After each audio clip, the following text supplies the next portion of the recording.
On February 28th, 2026, US President Donald Trump launches Operation Epic Fury. The plan was simple. Bomb Iran until their people rise up and overthrow the government. With a plan like that, what could go wrong? Iran has been focusing on counterattacks. Its counterattacks on Kuwait, Bahrain, Jordan. The first victims of this war are girls in Minab. In many ways, he's got a gun to his head because of rising oil prices and the damage that's doing. In what fantasy world is this war close to a success? Apparently, everything could go wrong. And virtually everything did. From the Pentagon putting the miss in missile and obliterating a school in Minab, to the Trump admin assuming that Iran would use kid gloves. This is what losing looks like. Now, I know what many of you are thinking. The US hasn't lost. The war is still going on. And to that I say, the fact the war is still going on is exactly why the US has lost. But to understand that, you need to understand how American hegemony operates. Despite having a massive military, the point isn't being able to destroy anyone at any time for any reason. The point is being able to project that you could destroy anyone at any time for any reason. That's the stick. But as bitter as that stick is, there's a sweet juicy carrot that makes up the other half of that equation. A stable global economy capable of generating unprecedented amounts of wealth. In just under 5 months, the war in Iran has made the stick look like a twig while transforming the carrot into a D-ration. In an asymmetric game, Tehran is playing the hand they were dealt. Meanwhile, Washington is going all in on a pair of eights. All the reds. That looks amazing. But luckily for Iran, there's an ace on the river, or more accurately, an ace on the Strait of Hormuz. If oil and gas are the lifeblood of the global economy, then the Strait of Hormuz is a primary artery. Around 20% of all oil and natural gas produced is shipped through the waterway. Basically, the entire Oreo when it comes to non-renewable energy. The petrol gods control more than just the gas in your car, though. Everything from your Apple device to the petroleum wax which coats your literal apples relies on a stable and predictable supply of oil. If the Strait of Hormuz is innavigable, the carrot becomes much less sweet. So why did the US risk it? General, the reporting is that somehow the administration, the National Security Council, the Pentagon maybe underestimated what Iran was willing to do in the Strait. That's why. Within a week, Tehran learned they could close the Strait. Within 2, they learned they could control it. One can only imagine the kind of leverage that gives them. But for those of you with a deficit of imagination, it's a lot. Iran isn't just undermining the global economy. It's undermining the very technology that keeps America at the top. The petrodollar. There is a reason the US created the petrodollar and not the Pete dollar. The reason being, oil is valuable and constantly in demand. By backing the US dollar with a hyper-financialized exchange of oil, it too can be in constant demand. The American dollar is a fiat currency in name only. Its value is, in part, derived from being the standard currency for the global oil trade. A monumental achievement, and one that was accomplished with relatively little friction. A backroom deal with the Saudis was all it took.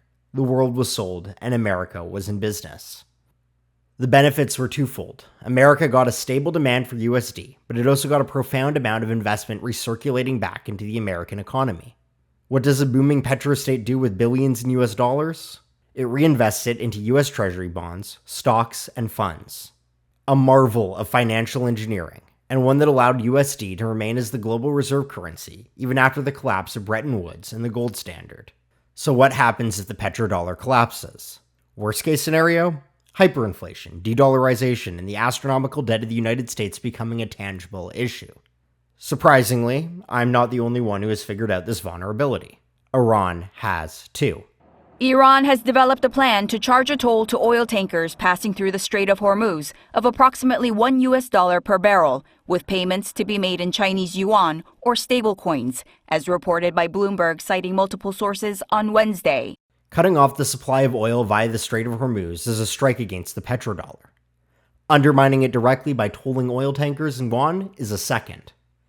Iran has managed to accomplish more with 2 economic strikes than America was able to with 13,000 missile strikes. In the best of times, this would be bad, but the American economic order is a cat with 9 lives. Too bad then that 7 of those lives were ended when Russia abandoned the petrodollar and started trading oil in yuan and Indian rupees. Basically, the cat's not just out of the bag. It's running full speed into the meat grinder. Speaking of meat grinders,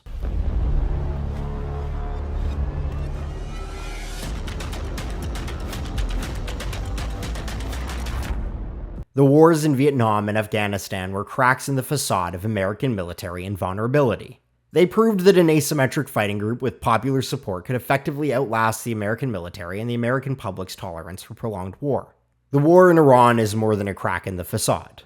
Iran has shattered the facade and pissed on all the goddamn pieces. It's a good thing Pete Hegseth is giving the troops testosterone boosters, because this is effectively a castration of the US military. The body might still be intact, but the mojo is gone completely. So how did Iran do it? They played to their strengths and America's weakness. Iran was never going to defeat America in a conventional war, so they didn't fight one.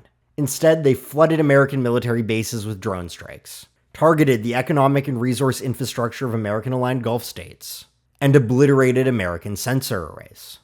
All of this while America was forced to dip deep into their missile reserves just to defend against them. The pivot to Asia pivoting back to the Middle East as missiles are shipped out of Taiwan, South Korea, and Japan to American bases, American allies, and American fleets across the Middle East. A decade of geopolitical strategy undermined in the opening weeks of the war. As America bombs Iranian leadership, and their leaders are all dead, so I think we won. Iran implements a mosaic defense. This does two things. It makes the Iranian military invulnerable to decapitation strikes, and sets the groundwork for an insurgency in the case of an active American invasion. It's effectively turning elements of the Iranian military and the IRGC into a hydra. Command and control is spread out wide enough that cutting off one head effectively does nothing.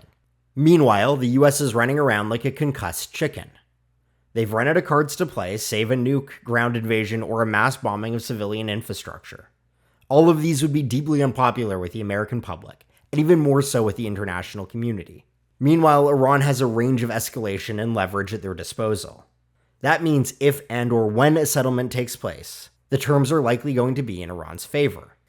Even if America could destroy the Iranian regime with a ground invasion, it would require the deployment of over 1 million soldiers, and an insurgency which would make Iraq look cute by comparison. They would also have to deal with several Iranian proxies who, at that point, would literally be fighting for their continued survival. Iran, seeing the writing on the wall, could inflict mass economic damage to the Middle East. Mass destruction of Saudi oil fields, dumping nuclear waste into the Strait of Hormuz, or bombing every desalination plant from Bahrain to Egypt would be a cost too high even to ensure Iran We'll never have a nuclear weapon. Asymmetric and tactical. Do you know what else is asymmetric? The costs. America is using extremely expensive, highly tactical interceptors to shoot down cheap drones. Embarrassing. But not as embarrassing as the United States having to abandon every military base in the region because they can't risk the casualties. For Iran, the war is existential. For the US, it is not.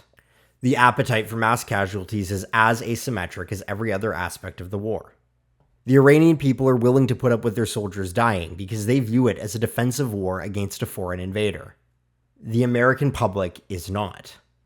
The war on Iraq led to the deaths of 4,000 soldiers. An invasion of Iran would likely lead to the deaths of tens of thousands. That's conservative. What's not conservative is doing this invasion in the first place. The outcome is predictable. Pentagon war games were showing an Iranian victory during the Obama administration, though those results were suppressed. If the Trump administration uses a modicum of caution, this will not happen. Iran has proven that the US military isn't just a beast that can be outlasted, it's a beast that can be defeated. While it is still possible that the US commits to something drastic and eliminates the Iranian regime, the cost will be too high for that to constitute a strategic victory. And the far more likely option is this develops into a constant stalemate or a negotiated American withdrawal. Regardless, this war has rocked at the foundations of American global hegemony.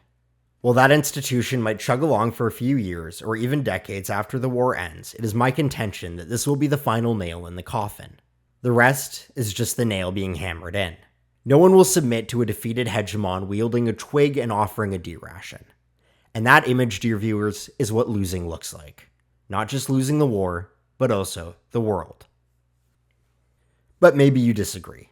If so, be sure to let me know in the comments. Please like and subscribe if you enjoyed the video. I put a lot of effort into making these, and I really appreciate the support. But above all, and as always, thanks for watching.